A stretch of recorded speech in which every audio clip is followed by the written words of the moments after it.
Okay, spotlight for everyone. Okay, there we go, Rabbi Yitz. Thank you very much. As you mentioned, Blue and myself, we're both in Jerusalem. We've been in Israel since January 1, 2020. We had expected to be back in Riverdale before then, but COVID decided otherwise. So we miss many things, but we especially miss YCT and Maharat students. There were many great things in Israel, but you're one of the missing ingredients. And I am particularly, therefore, grateful for the opportunity to talk with you, and I hope there will be time for response and questions. My second comment of introduction is that Martin Luther King, as an American national holiday, of course, you all know it's very recent, and it is a small, but I think significant token of America's commitment to eventually treat African Americans with full dignity and equality, which they deserve. In a way, it's the first national holiday to recognize or honor the African American leader and a contribution to the overall American society and history. And as modern Orthodox Jews, I want to say it's one of our distinguishing principles and positions that we honor and celebrate American holidays and not just Jewish ones. I think this is a fulfillment of Yirmiyahu's call, Yeshivat Shlom Ha'ir, Asher Iglesias Chem Shama, Ispalalu Bada El Hashem, Ki Shloma Yehi Lachem Shalom. It's a kind of our identity and our destiny is mixed, incorporated. We're not here as aliens or strangers.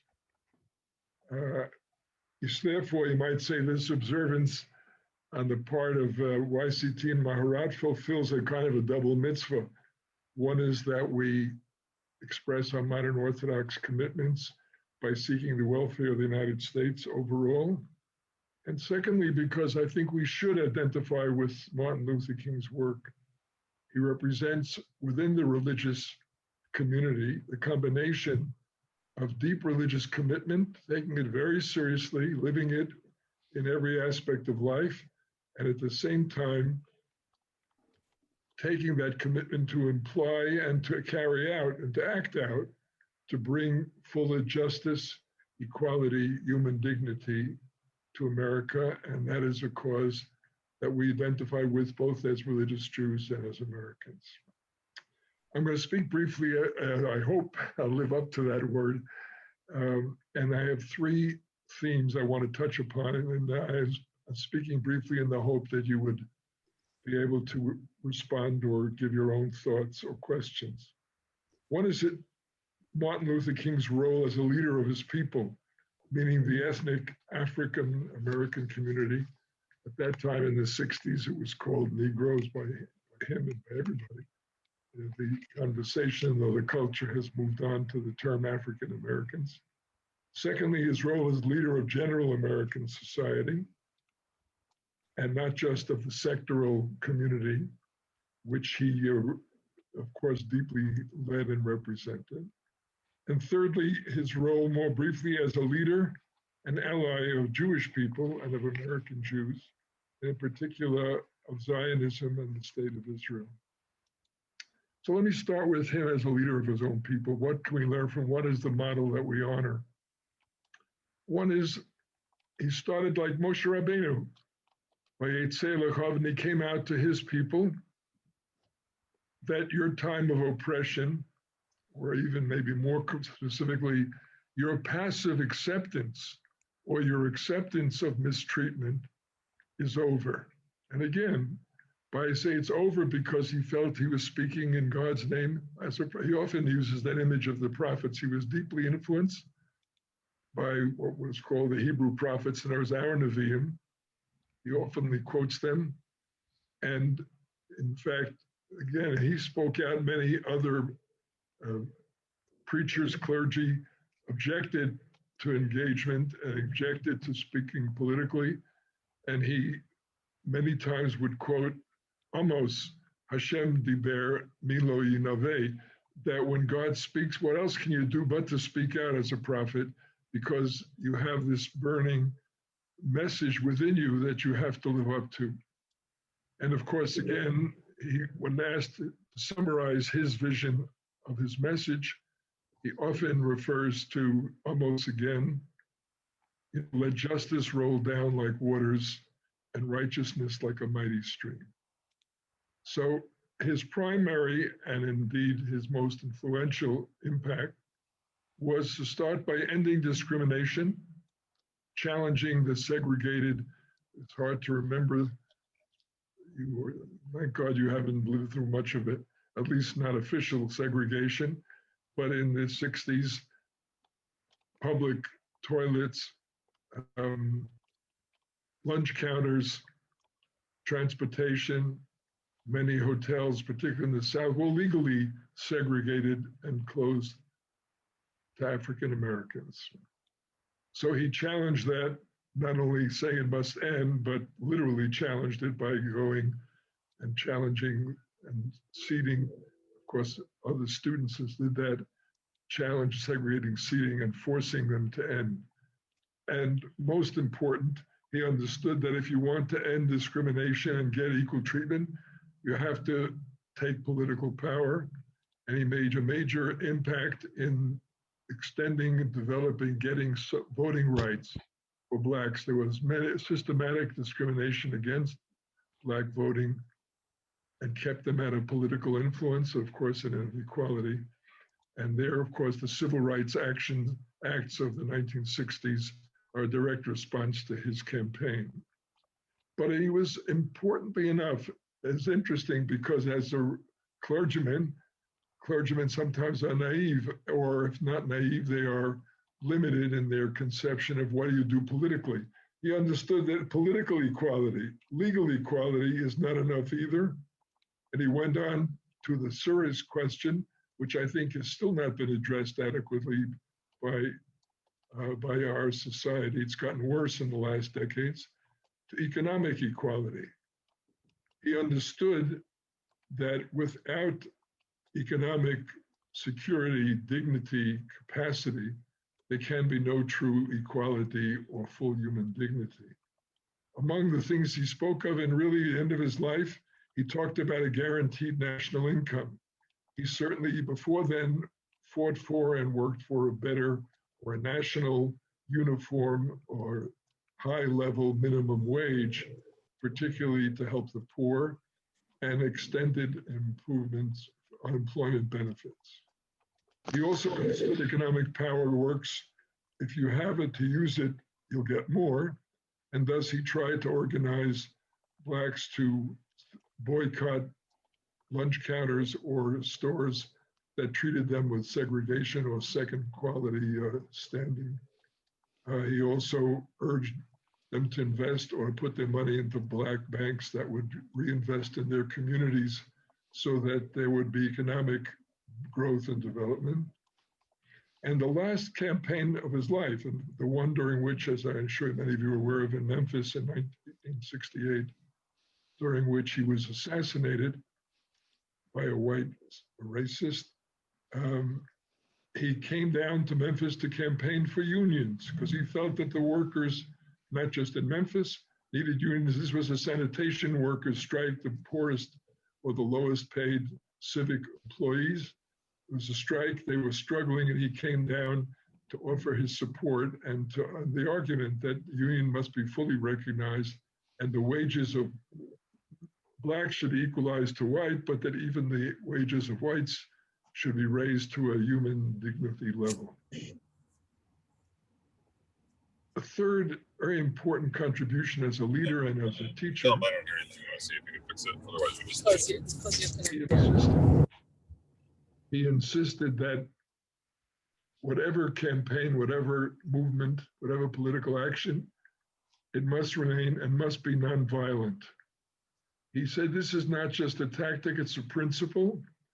Nonviolence in pursuing your position means that you respect the opponent and you're treating them with dignity, even if they're wrong. And certainly it reflects a respect for human life and for law, which which does not permit violence. He said it's legitimate. In fact, he personally did that. It's legitimate to breach an unjust law, the laws of segregated lunch counters, segregated housing. He fought them, and he said he was willing to disobey, but it had to be civil disobedience, that is to say, no violence above all. And he stuck to that in the face of getting a lot of violent police brutality and mistreatment by the authorities that be.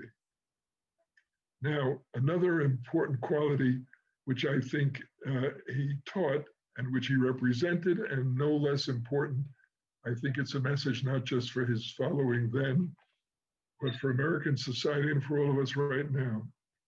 He insisted that the victims, the underdogs, the underprivileged, the vulnerable, should stay loving and just and demand justice, but not substitute hatred of others or injustice. Even in defense, even in response to mistreatment, hatred is not the answer. He rejected openly the Black Panthers, a movement of radical young students, particularly, young African Americans particularly, who insisted that they had to use violence because the society would not give them justice or any equality. He rejected, openly talked about it, American Muslims. At that time, of course, the American Muslims have since split. And one of those groups, of course, is the Farrakhan group. But as he said, he criticized them because he said they substitute violence and anti-whitey, anti-white people, hatred, and anti-Semitism. And for all those reasons, he rejected that, said that this was wrong, and that the African Americans and all those who are oppressed should not substitute hatred, even if it's defensible against certain kind of people, because that violates the basic principles of human respect and human dignity. It is this last point about avoiding substituting anti-whiteism, anti-white racism for anti-black racism leads me to the general description I wanted to of the second dimension of King, his role as a leader of the general American society. When he rejected the Black nationalists who turned to violence, or the Muslims, I want to quote him here, said they have lost faith in America. They have absolutely repudiated Christianity, and they have concluded that the white man is an incorrigible devil. That's a direct quote, of course, from Elijah Muhammad, the head of American Muslims.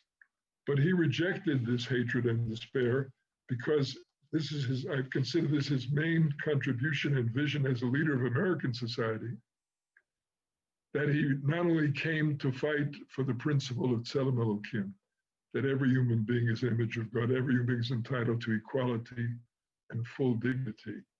But in particular, his line was that he has come to bring America to live up to the American creed. He believed in the American creed, he said, the American dream. In his most famous speech in Washington in 1963, he said, "I have a dream that one day this nation will rise up and live out the true meaning of its creed.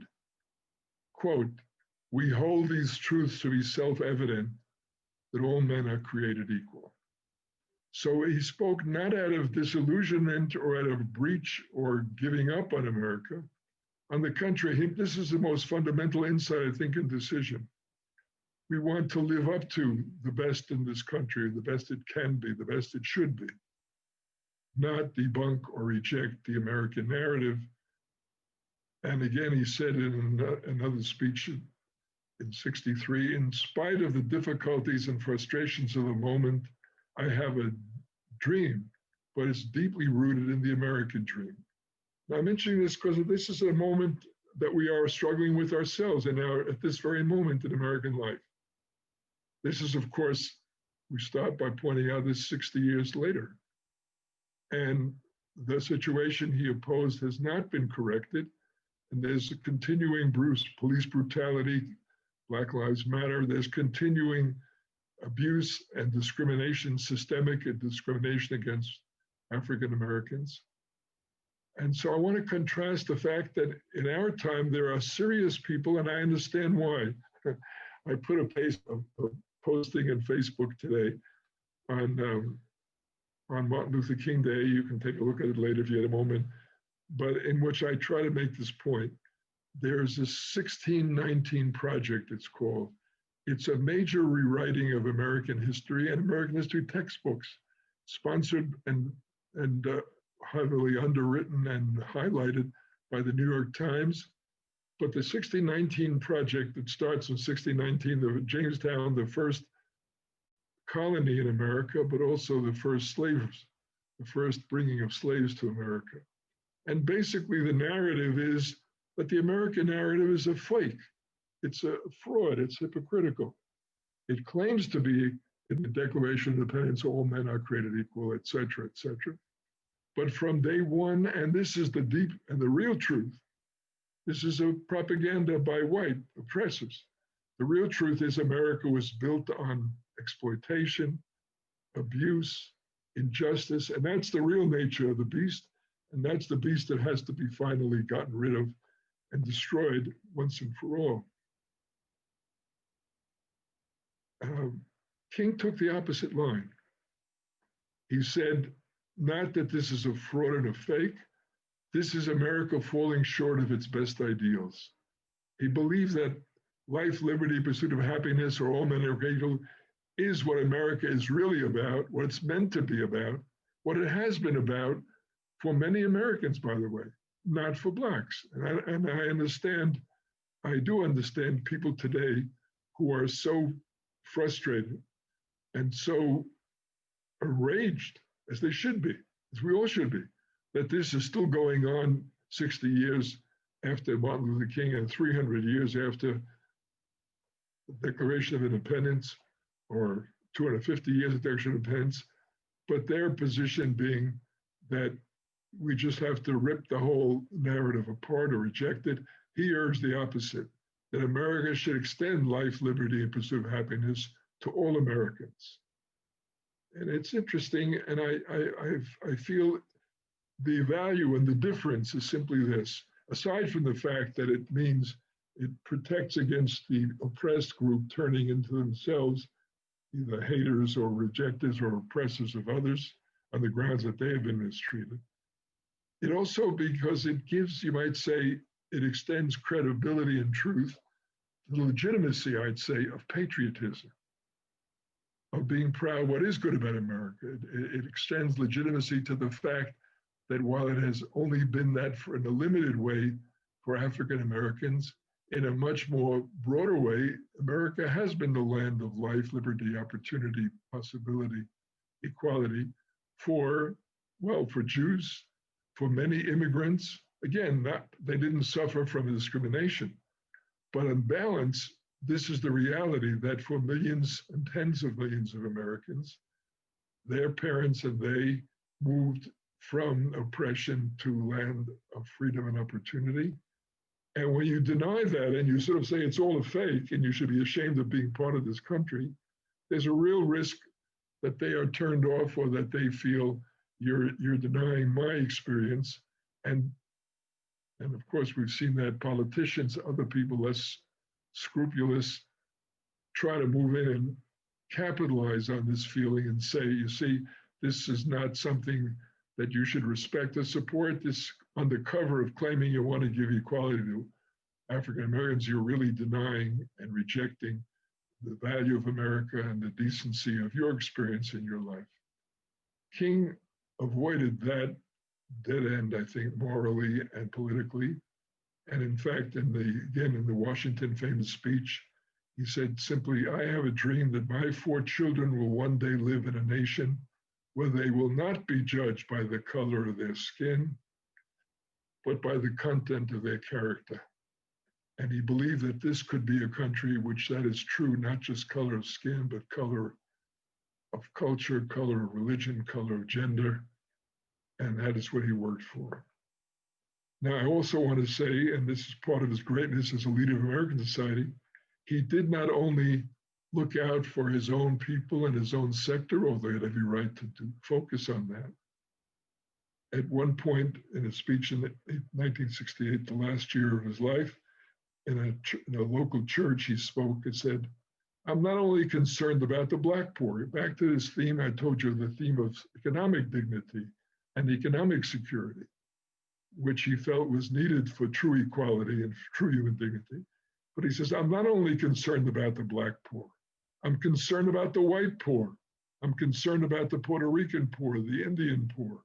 I'm concerned about the Mexican American poor.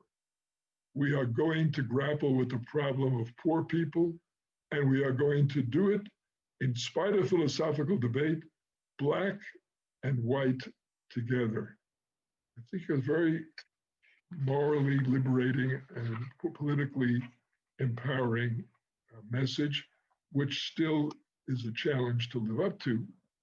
And of course, as I say, the part of the problem is that on the economic issue, there has been not only on the African American issue, but on economics in general, there has been a real growth in inequality, which needs to be faced and dealt with. Last couple of comments, which I hope will leave enough time for your responses to, and that is Martin Luther King as a leader and ally of the Jews and of American Jews in particular. Now, of course, people will point out correctly, he had many Jewish supporters. And when he started, he had very little support, but a disproportionate amount of that little support came from Jews, liberal Jews, many of them Northern, but Southern Jews as well. He speaks about them and acknowledges and thanks them for their help. But the fact remains that he made that choice. I mean, you talk about Jewish support. I'm sure all of you know by now have seen the iconic picture of Martin Luther King marching from Selma to Montgomery to Selma, Alabama, marching for equal justice and end to discrimination in Alabama. Marching alongside with him, to his right, you'll see the picture, of course, is Abraham Joshua Heschel, and they're walking together. I'm sure many of you have heard Heschel's famous line that when we walked, I felt that my shoes were praying. In any event, Heschel wasn't the only ally either. And as I mentioned before, King rejected the attempt to have exclusive Black support and workforce, insisted it had to cross all existing lines. But then he appreciated the fact that it goes two ways. One, that there are Jews helping him, and B, that when they are discriminated or when they're threatened, it's his responsibility or of other people to stand in solidarity as well. When Black nationalists revived anti-Semitism, when there were clashes in the cities, particularly between African Americans moving into the North and many facing Jewish landlords or Jewish store owners. Again, not that all the blame is on one side or the other, but it's very easy to substitute a kind of easy trope of anti-Semitism to discredit the landlord or the storekeeper. But King rejected that and insisted this is an improper and immoral response. So, for one, he stood with Jews in opposing anti-Semitism. And on Zionism, again, Zionism, of course, had become a major force really since the Holocaust in American Jewry, and becoming even more important, and of course came to a head in the Six-Day War, in which many American Jews felt for the first time that the Holocaust is going to happen again, and sort of realized what it would mean to lose Israel, which they had been so thrilled and excited to receive in 1948. And so it is a major upsurge of identification with Israel, with Zionism, and so on. But at the very same time, there was a beginning and the growth of outright opposition, either because of the Palestinian narrative, which wasn't yet that strong. It became stronger in later decades, but because of the ongoing Arab opposition to Israel's presence. Anyway, King, during a visit and a lecture at University of Michigan, there was a conversation at the table with some students. And one of the students launched into quite a bitter attack on Zionists. The Zionists are doing all these terrible things. And King interrupted him and said, you know, because the student was quoting adults, other people, he said, they are talking against Zionists, but they really mean Jews. And you are talking anti-Semitism. It was almost visionary because the recognition that anti-Zionism has become the new anti-Semitism would not become clear for another 20, 30, 40 years. But he on the spot recognized that Israel is so important to Jews and that the language and the hatred toward Israel reflects something deeper than just a criticism. And he called it anti-Semitism. He, many occasions and many different ways, came out in support of Israel, but I want to close with two quotes from him in 1968. I cite these two, first of all, because it was after the Six-Day War, when the counter-narrative of Israeli dominance or occupation began to grow. And number one. And number two is that because he understood the message of Six-Day War much as American Jews did. For example, again, this was in early '68 in a national television interview right after the war.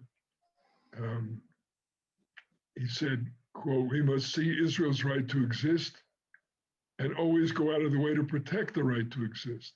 And I should add, we must also see that Israel is there.